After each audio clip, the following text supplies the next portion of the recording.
আশা করি সবাই বেশ ভালো আছেন।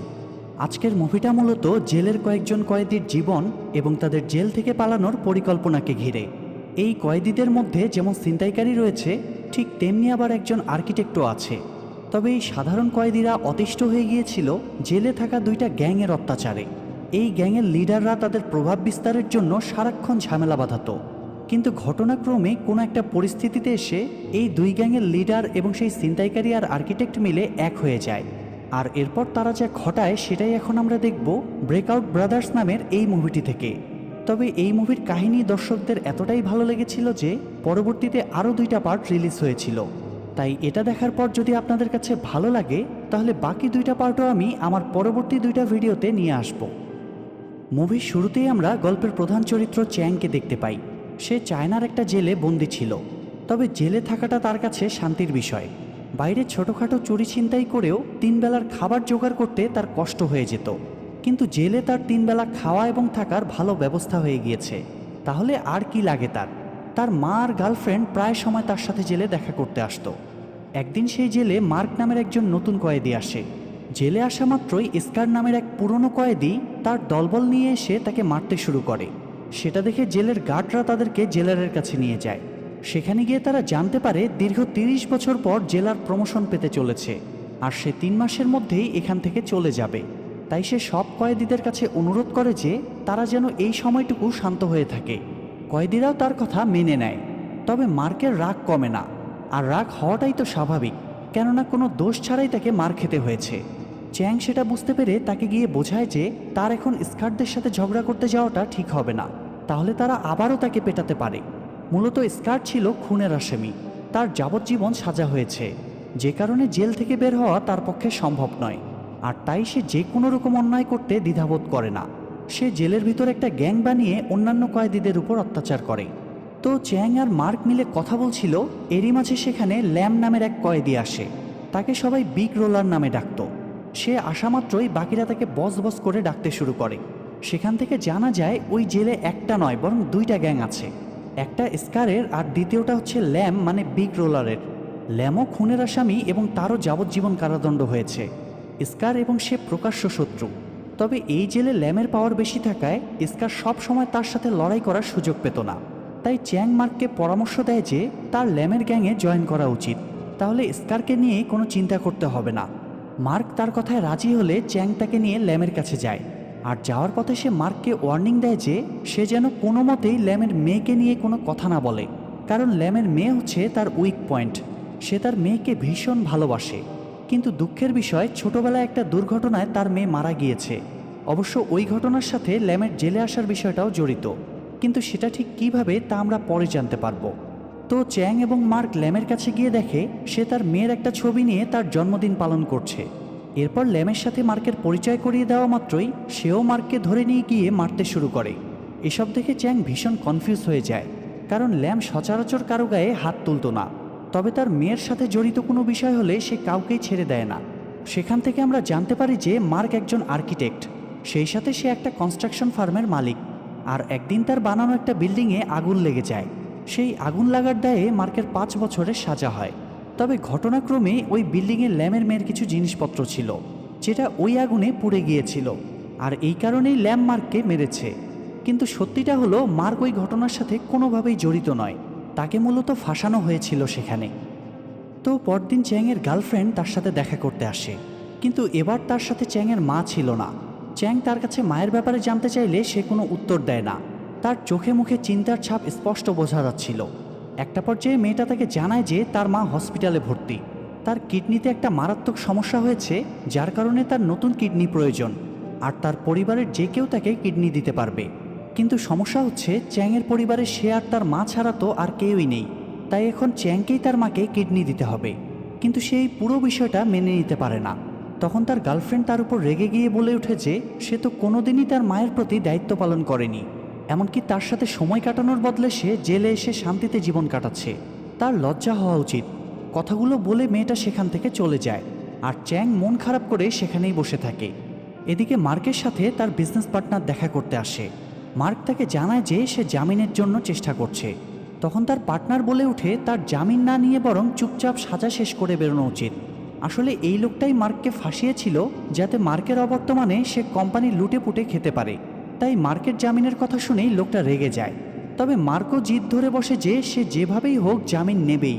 কিন্তু পরদিন স্কার গিয়ে আবারও তাকে মারধর করে আর তাকে ওয়ার্নিং দেয় যে সে যেন তার পার্টনারের কথা মেনে নেয়।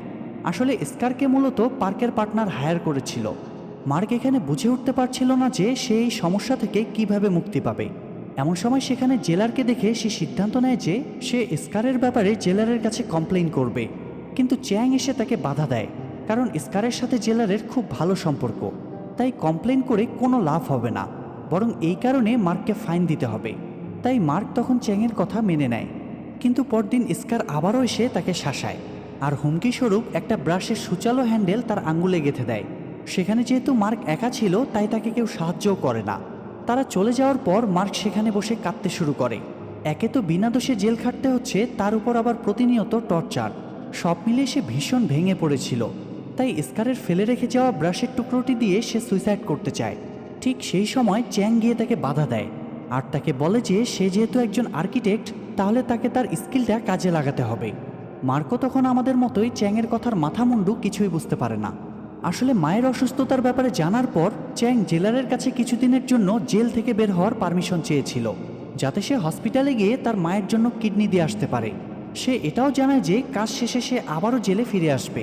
কিন্তু জেলার তার কথা মানতে চায় না, কারণ সে তার প্রমোশনের জন্য এই 3 মাস কোনো রিস্ক নিতে চাচ্ছিল না।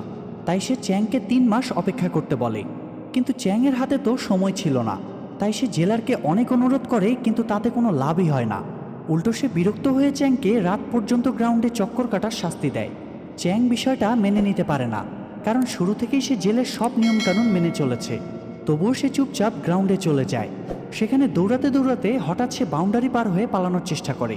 তখন একটা গার্ড এসে তাকে আটকায় আর তাকে পরামর্শ দেয় যে তার পালানোর চেষ্টা করা ঠিক হবে না, এতে তার সাজা আরও বাড়ানো হতে পারে। চ্যাং তখন একদম হতাশ হয়ে গিয়েছিল। সে বুঝে উঠতে পারছিল না যে সে কিভাবে তার মাকে বাঁচাবে। ঠিক সে সময় তার চোখ পড়ে একদল ক্লিনারের উপর। তারা জেলের নিচে থাকা ড্রেনটা পরিষ্কার করার জন্য একটা টানেলের মধ্য দিয়ে জেলের ভিতর বাইরে আসা যাওয়া করছিল। সেটা দেখে চ্যাংয়ের মাথায় একটা আইডিয়া আসে। সে ওই টানেল দিয়ে পালানোর কথা ভাবতে শুরু করে, কিন্তু এই কাজটা তার পক্ষে একা করা সম্ভব নয়। আর তাই মূলত সে এখন মার্ককে তার দলে টেনে নেয়। তাছাড়া মার্কও বুঝে গিয়েছিল যে এত সহজে জামিন পাওয়া সম্ভব নয়, তাই সেও রাজি হয়ে যায়।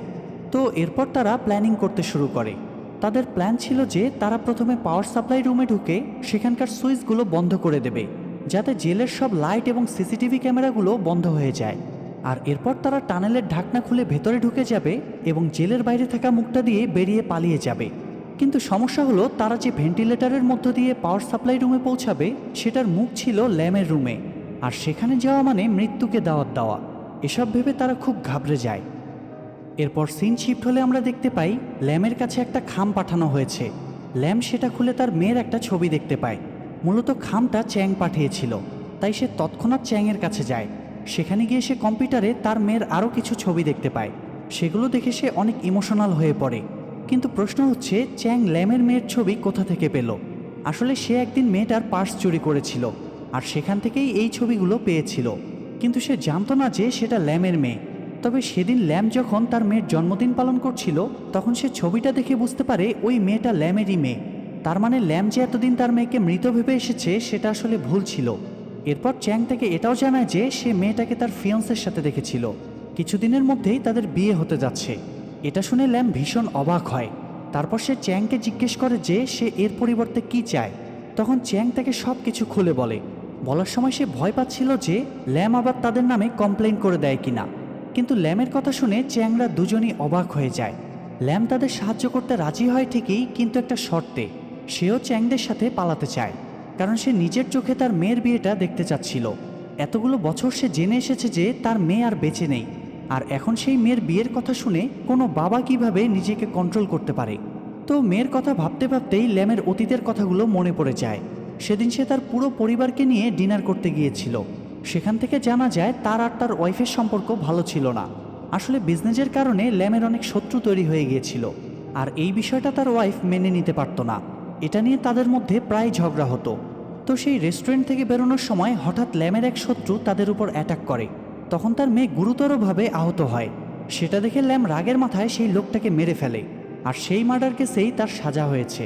এরপর একদিন তার ওয়াইফ জেলে এসে তাকে জানায় যে তাদের মেয়ে মারা গিয়েছে, আর সেদিন থেকেই ল্যাম তার মেয়ের মৃত্যুর জন্য নিজেকে দায়ী করে যাচ্ছে। যাই হোক, এখন যেহেতু ল্যামও রাজি, তাই তারা প্রপারলি প্ল্যান করতে শুরু করে। তারা ল্যামকে জানায় যে চ্যাংয়ের গার্লফ্রেন্ড সেদিন বাইরে গাড়ি নিয়ে তাদের জন্য অপেক্ষা করবে, আর তারা টানেল দিয়ে বেরিয়ে তার সাথে পালিয়ে যাবে। এবং এর জন্য তারা অটাম ফেস্টিভ্যাল মানে শরৎ উৎসবের দিনটা বেছে নিয়েছে, কারণ সেদিন জেলে অনুষ্ঠান হয় এবং সবাই সেখানে ব্যস্ত থাকে। সেই সুযোগে তারা খুব সহজেই বেরিয়ে যেতে পারবে। কিন্তু এর জন্য তাদের আরও একটা জিনিসের প্রয়োজন, আর সেটা হলো জেলের স্টোর রুমের চাবি। কেননা পাওয়ার সাপ্লাই রুমে ভেন্টিলেটরের ভিতর দিয়ে যাওয়া গেলেও ড্রেনের টানেলের মুখটা কিন্তু রয়েছে স্টোর রুমের ভিতর, তাই মূলত স্টোর রুমের চাবিটাও লাগবে। তো এদিকে অটাম ফেস্টিভ্যালের আর বেশি দিন বাকি ছিল না, তাই তারা কিছুটা কাজ গুছিয়ে রাখতে চাচ্ছিল। তো চ্যাং এখানে ল্যামের রুমের ভেন্টিলেটরের কভারটা খোলার চেষ্টা করে, কিন্তু স্ক্রুগুলোতে জং লেগে যাওয়ায় হাত দিয়ে খোলা সম্ভব হচ্ছিল না। তবুও অনেক কষ্টে সে একটা স্ক্রু খুলতে পারে, আর সেই স্ক্রুটা দেখে মার্কের মাথায় একটা আইডিয়া আসে। সে খুব কৌশলে প্লাস্টিক গলিয়ে একটা স্ক্রুড্রাইভার বানিয়ে চ্যাংকে দেয়, আর চ্যাং সেটা দিয়ে সবগুলো স্ক্রু খুলে ফেলে। কিন্তু এরই মাঝে হঠাৎ তাদেরকে অ্যাসেম্বলির জন্য ডাকা হয়। তখন একজন গার্ড স্পেশালি ল্যামকে ডাকার জন্য তার রুমের দিকে আসতে শুরু করে। সেটা দেখে তারা সবাই ভীষণ ঘাবড়ে যায়, কেননা এমন অবস্থায় গার্ড দেখে ফেললে তো তাদের আর রক্ষা নেই। আর একটু পরেই গার্ড সেখানে পৌঁছে যায়, তবে সৌভাগ্যবশত ততক্ষণে তারা সব কিছু সামলে নিয়েছিল। এরপর সিন শিফট হলে আমরা দেখতে পাই ল্যামরা গেমিং জোনে আড্ডা দিচ্ছিল। এমন সময় স্কার এসে আবারও মার্ককে শাসাতে শুরু করে। তখন ল্যাম গিয়ে তাকে বাধা দেয়, আর তাকে জানায় যে মার্ক এখন থেকে তার দলের লোক। সেটা শুনে স্কার এবার চুপচাপ সেখান থেকে চলে যায়। তো এরপর তারা সেই স্টোর রুমের চাবি জোগাড়ের কথা ভাবতে শুরু করে। তখন চ্যাং তাদেরকে জানায় যে সে চাবির ছাপ নিতে পারলে নিজেই চাবি তৈরি করতে পারবে, কিন্তু সমস্যা হলো তারা ছাপটা নেবে কিসে। তখন মার্ক তাদেরকে জিজ্ঞেস করে যে তাদের কারো কাছে সাদা গাম আছে কিনা। দুর্ভাগ্যবশত তাদের কারো কাছেই গাম ছিল না, তাই ল্যাম তখন চশমা ঠিক করার অজুহাতে একটা ছেলেকে দিয়ে গাম আনিয়ে নেয়, আর সেটা দিয়ে মার্ক একটা মন্ট তৈরি করে যেটাতে চ্যাং ছাপ নিতে পারবে। তো সব কিছু তৈরি হয়ে গেলে তারা পরদিন খুব কৌশলে ওই গার্ডের সাথে গিয়ে ধাক্কা খায়, আর সেই সুযোগে চ্যাং চাবির ছাপটা নিয়ে নেয়। কিন্তু সেখান থেকে আসার পর তারা দেখতে পায় বেচারা পালাতে গিয়ে হাতের মুঠ বন্ধ করে ফেলেছিল, যার কারণে ছাপটাও নষ্ট হয়ে গিয়েছে। সেটা দেখে তারা একটু টেনশনে পড়ে যায়, কিন্তু হাল ছাড়ে না। এভাবে পরদিন তারা ঠিকই চাবির ছাপ জোগাড় করে, আর এবার চ্যাং খুব সতর্কতার সাথে সেটা নিয়ে আসে। তারপর সে স্টিল গলিয়ে সেটা থেকে চাবি বানিয়ে সাবধানে নিজের কাছে লুকিয়ে রাখে। অন্যদিকে আমরা দেখি স্কার এবং ল্যামের গ্যাংয়ের মধ্যে তুমুল ঝগড়া শুরু হয়েছে। তখন একজন গার্ড তাদের সবাইকে জেলারের কাছে নিয়ে যায়। জেলার বুঝে গিয়েছিল যে এটা স্কারেরই কাজ, তাই সে স্কার এবং ল্যামকে বলে যে তাদের যদি সাহস থাকে তাহলে যেন তারা নিজেরাই ফাইটিং রিংয়ে নেমে ফাইট করে, আর যে হেরে যাবে সে আর কখনো অন্য দলের পাশে ভিড়বে না। তারা দুজনই এখানে জেলারের কথা মেনে নিয়ে ফাইটিং রিংয়ে চলে যায়। সেখানে স্কার শুরুতে ল্যামকে অনেক মারধর করে। একটা পর্যায়ে ল্যাম দুর্বল হয়ে পড়লে সবাই ধরে নেয় যে সে হেরে গিয়েছে, কিন্তু পরক্ষণেই সবাইকে অবাক করে দিয়ে ল্যাম উঠে দাঁড়ায় আর স্কারকে ফাইটে হারিয়ে দেয়। যাই হোক, সেই রাতে ল্যামরা তাদের পালানোর বিষয় নিয়ে আলোচনা করছিল। তখন ল্যাম মার্ককে তাদের সাথে যেতে নিষেধ করে, কারণ সে যদি পালানোর চেষ্টা করে তাহলে তার জামিন পাওয়ার সম্ভাবনা তো থাকবেই না, সেই সাথে তার সাজাও আরও বাড়ানো হতে পারে। তাছাড়া সে যদি এখানে কারোর সাথে না মেশে তাহলে কেউ তাকে বিরক্ত করবে না। মার্ক তখন ল্যামের কথাটা মেনে নেয়, আর তাদেরকে পালাতেও সাহায্য করতে চায়। এরপর সিন শিফট হলে আমরা দেখতে পাই এক বৃদ্ধ কয়েদির কাছে একটা বাইবেল পাঠানো হয়। তবে সেই বৃদ্ধ লোকটা বাইবেল খোলার আগেই মার্ক এসে ছো মেরে সেটা নিয়ে চলে যায়, আর সেখান থেকে সে একটা ছোট ব্লেড বের করে। আসলে এটা তাদের প্ল্যানেরই একটা অংশ ছিল।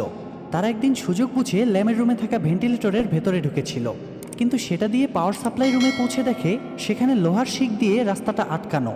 তাই সেই শিক কাটার জন্য তারা একটা ব্লেড আনানোর ব্যবস্থা করে, আর ল্যামের কথা মতোই বাইবেলটা অন্য একজনের কাছে পাঠানো হয় যাতে ধরা পড়লেও তারা ফেঁসে না যায়। তো এরপর তারা একজন একজন করে সুযোগ বুঝে উপরে উঠে ওই শিকগুলো কাটতে শুরু করে। এরই মাঝে একদিন জেলার খবর পায় যে ল্যাম কিছুদিন আগে গাম নিয়েছে। তখন তার মনে সন্দেহ তৈরি হয়। সে তৎক্ষণাৎ ল্যামের কাছে গিয়ে এই ব্যাপারে জানতে চায়। ঘটনাক্রমে চ্যাং সেখানে ছিল না, সে তখন উপরে লোহা কাটছিল। তাকে না দেখে জেলারের সন্দেহ আরও বেড়ে যায়।